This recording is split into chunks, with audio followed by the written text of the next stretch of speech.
Hello everyone, in this video I will be playtesting and reviewing the Twine game prototype Roll for Freedom. Yep, so look like we have some opening dialogue to set the story, and then we will begin character creation. What's your name? Tony. How old are you? 26. Where do you come from? Warrior tribe. How do you end up in the chains? I was captured in war. 5 years. Alive for 5 years. Family. What will you do next if you win? Find my family. Okay, enter the arena. Yep, so let's start with the story. So the game immediately established a clear objective and strong motivation for the player. Before entering the arena, player creates their own character by choosing a name, age, origin, past, motivation, and future dream. These choices help personalize the experience and make the player feel connected to their character, I think. So let's enter the arena.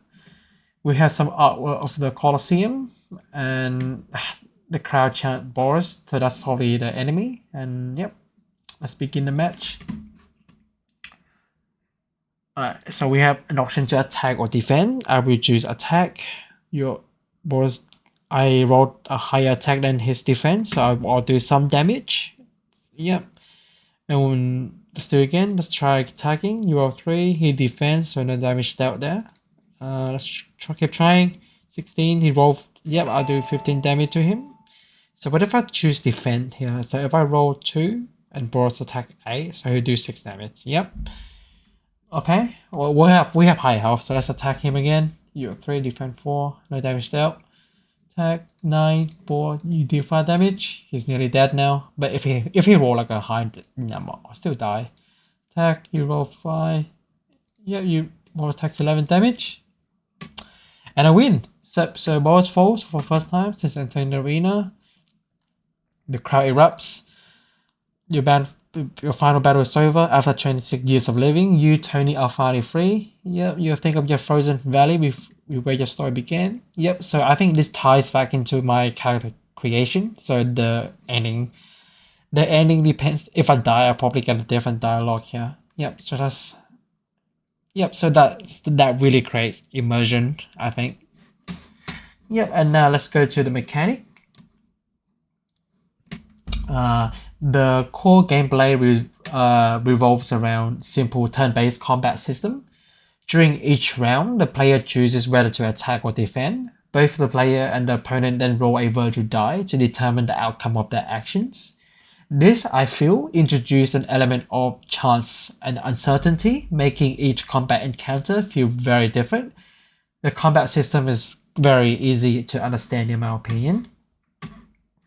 The aesthetic of the game helped reinforce the gladiator theme. The game used custom artwork for the character creation screen, arena battle, and endings.